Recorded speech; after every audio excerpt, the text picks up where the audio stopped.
Thomas Jefferson, the philosopher president who shaped a nation. But before we start, please support us by pressing like and subscribe buttons. Also turn on the bell notification to get the latest updates. Your support means a lot to us. Thank you. On a chilly April 13, 1743, in the rolling hills of Shadwell, Virginia, a boy named Thomas Jefferson was born into the colonial aristocracy. His father, Peter Jefferson, was a successful planter and surveyor, while his mother, Jane Randolph, came from one of Virginia's most prominent families. From an early age, young Thomas displayed an intense curiosity about the world. He was an avid reader, studying classical languages, science, philosophy, and law. These early interests would form the bedrock of a mind destined to help shape a nation. As a student at the College of William and Mary in Williamsburg, Jefferson stood out. He was quiet yet intellectually insatiable, often studying 15 hours a day. He read everything from Aristotle to Locke, absorbing Enlightenment ideals that would later influence his political philosophy. After completing his studies, he pursued law and became a successful attorney, known for his eloquence and meticulous legal mind. By his early 30s, Jefferson had already begun a promising political career.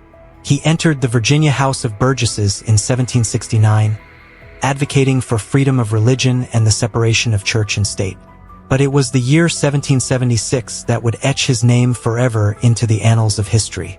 At just 33 years old, Jefferson was appointed to the Committee of Five tasked with drafting a Declaration of Independence from Britain. His peers, John Adams and Benjamin Franklin among them, recognized his brilliance as a writer. Jefferson became the principal author of the Declaration of Independence, a document that declared the colony's right to self-rule and asserted that all men are created equal.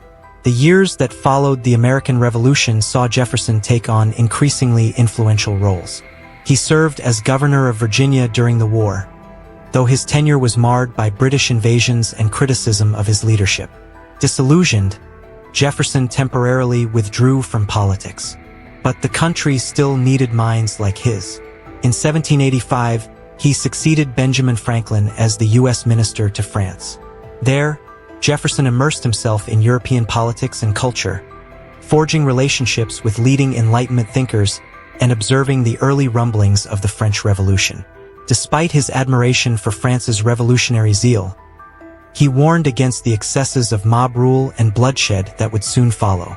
Upon his return to the United States in 1789, Jefferson was appointed the first Secretary of State under President George Washington.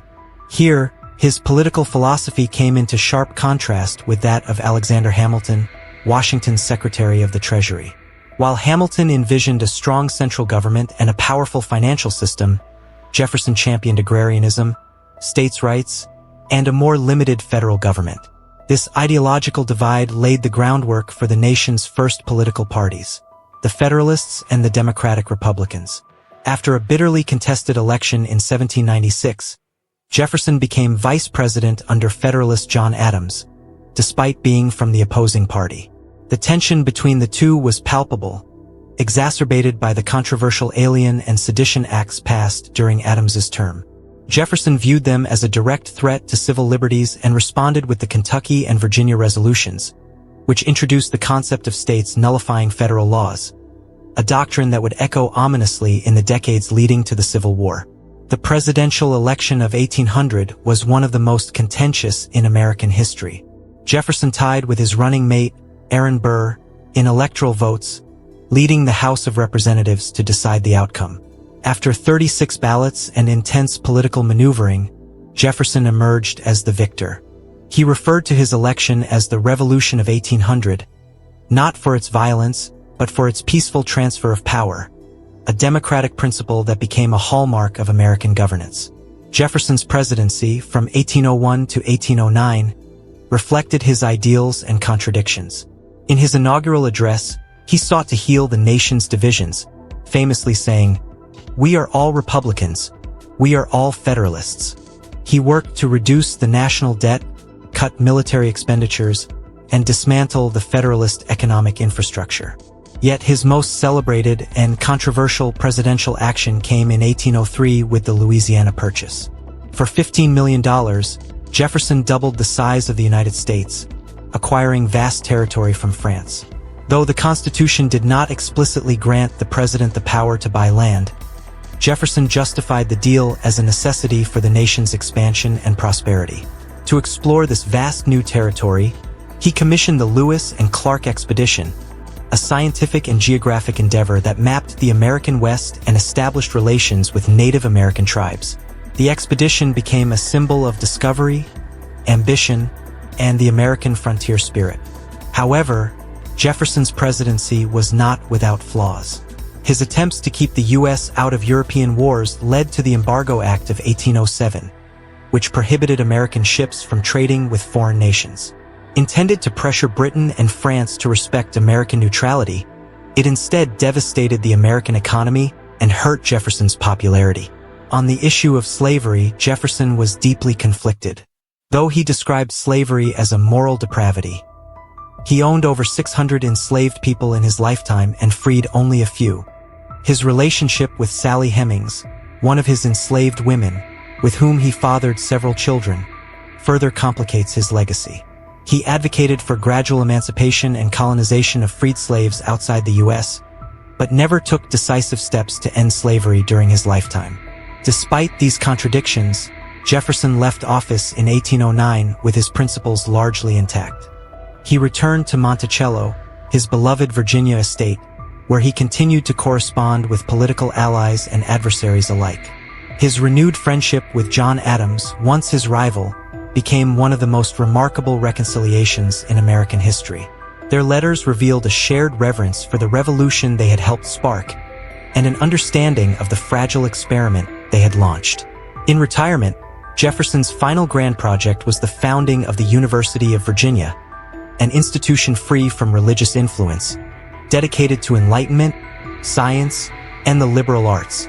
He designed its curriculum, recruited faculty, and even drew the architectural plans himself. He believed education was essential to a functioning democracy, writing, "An educated citizenry is a vital requisite for our survival as a free people." On July 4, 1826, 50 years to the day after the signing of the Declaration of Independence, Jefferson died at the age of 83. Unbeknownst to him, John Adams also passed away hours later. Adams's last words were, "Thomas Jefferson survives," not knowing that his old friend had already departed. Jefferson's tombstone at Monticello does not mention that he was president. Instead, it reads, "Author of the Declaration of American Independence, of the Statute of Virginia for Religious Freedom, and father of the University of Virginia." These, he believed, were his greatest contributions to the Republic.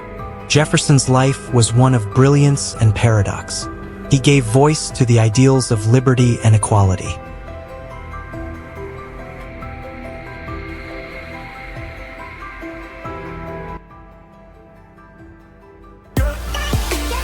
Thanks for watching.